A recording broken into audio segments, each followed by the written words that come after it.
Hi, I'm once again here with my Man Ki Baat. Today I'm going to talk about communication, how important communication is in anybody's life. I think it's a key to healthy relationship, to happy life. Sometimes when you don't talk about your feelings, when you don't express yourself, I feel that leads to misunderstandings. It leads to a lot of confusion because क्या होता है कि हम सोचते हैं कि सामने वाला वो समझ रहा है जो हम कहना चाहते हैं. We been living together for so long, we are friends for so long, so she should know और he should know what I mean, you know. And then we would not say, we would sit and we would sulk, और दूसरे बंदे के पल्ले बिल्कुल नहीं पड़ रहा होता हम क्या कहना चाहते हैं. And that leads to misunderstanding and it definitely leads to some kind of दरार in a relationship. और जो हम एक तो रिलेशनशिप में दरार तो आ ही रहा है, और the one who's not venting out what is going inside, वो धीरे धीरे धीरे आप एक एटम बम बन रहे हो. और फिर क्या होता है, एक दिन ऐसा आता है कि आप फटते हो. तो उस फटने से बेटर है, मुझे लगता है कि हाथ की हाथ बात करके क्लैरिफाई कर लेना चाहिए. If you want your spouse और योर फ्रेंड और your parents or anybody, your children, to do something, or you're not liking something that they are doing, you should always talk it out. Expression is very very important. और expression में एक चीज़ और मैं कहूँगी, always be honest. Honesty is the best policy. हमें बचपन में पढ़ाया तो जाता है, सिखाया भी जाता है, लेकिन हम उसे फॉलो नहीं करते हैं. मतलब मेरा तो ये हाल है, जो यहाँ है वो यहाँ है. बड़ी बारी लोग हर्ट भी हो जाते हैं, उसके लिए मुझे अपने आप को चेंज करना है, और मैं कर भी रही हूँ. काफ़ी हद तक मेरे अंदर ये चेंज आ गया है. Now I just don't blurt out everything that comes to my mind. I think and then I say. But I would say you have to be very very honest. बड़े छोटे छोटे से इंसिडेंट्स होते हैं life के अंदर जिसमें मैंने नोट किया है कि if you are honest then you have a very very peaceful sleep at night. एक बहुत छोटी सी बात है, once when I was a kid, I went out for I bunked my school and I went out. But मेरा bunk नहीं था, क्योंकि I told my mom that my friends are bunking, we want to go out, mama can I go? And my mom said yes. Papa gave us driver, we went and we had a very good time in CP. Then there was some issue, teachers really got mad, and some of the kids, they were called back at home, and बहुत हल्ला हुआ. But मुझे वो हल्ला समझ ही नहीं आ रहा था, क्योंकि मेरे तो मम्मी ने मुझे खुद भेजा था कि तू जा, कोई प्रॉब्लम नहीं है.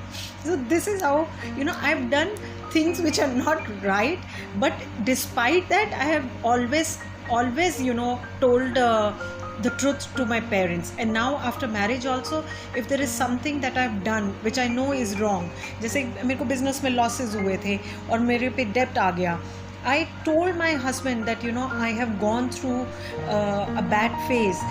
हाँ, वो बहुत गुस्सा हुए थे कि तुम सोच समझ के नहीं चलते, तू और तेरे घर वाले, वट एवर, जो भी प्रॉब्लम है वो तुम सही से हैंडल नहीं करी, तुमने मेरी बात नहीं मानी. लेकिन उसके बाद क्या हुआ कि अगर कभी भी मुझे किसी ने ये कहा कि हम आपके हस्बैंड से ये कह देंगे, वो कह देंगे तुम क्या कह दोगे, मैं खुद ही पहले कह चुकी हूँ.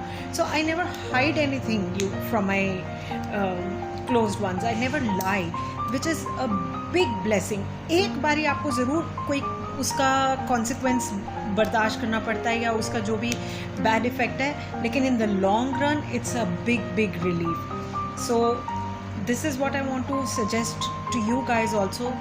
B very expressive.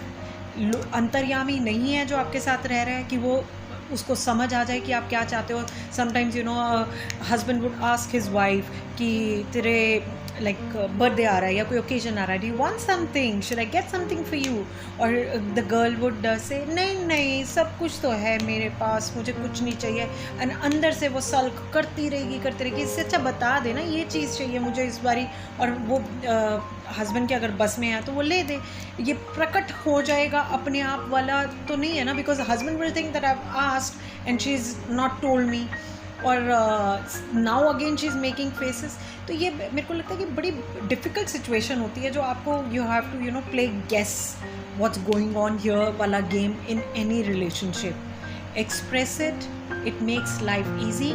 It doesn't give opportunity to mediators to play around in your relationship. कई बार मैंने ये भी देखा है कि आप खुद नहीं एक्सप्रेस कर रहे हो, आप वेट करते हो कि मेरी चल ये सो एंड सो के बीच में एक थर्ड पर्सन है who would work as a mediator. अब वो अपने हिसाब से सिचुएशन को एक्सप्लेन करेगा दोनों तरफ, तो वो मिसअंडरस्टैंडिंग फिर दैट विल क्रिएट मिसअंडरस्टैंडिंग्स. बहुत कम केसेस में ऐसे होता है कि मीडिएटर भी 100% बड़ा ही ऑनेस्ट और जेन्युइन इंसान हो. तो बेटर है ना, आप खुद आपस में बैठ के 5 मिनट निकालो. अगर लगे कि सॉर्ट आउट हो रही है चीज़, आपके हिसाब से चल रहा है, ठीक है, be in that relationship. Otherwise से tata bye bye. Probably somebody better is meant for you, for your friendship or for anything. So आज की वीडियो यही है. बी एक्सप्रेसिव, एटम बम मत बनो, अचानक मत फटो, पहले ही क्लैरिफाई कर लो अपनी प्रॉब्लम. और दूसरा, ऑलवेज बी ऑनेस्ट. एक झूठ के पीछे वाकई में हज़ारों झूठ बोलने पड़ते हैं, और उसके बाद जो झूठ परेड होती है वो बहुत मुश्किल होती है. एक ही बारी सुन के जो सारा वो है वो एक ही बारी में हो जाए वो बेटर है. बाद में बहुत रिलीफ रहता है. Okay, hope you like today's video. Bye bye.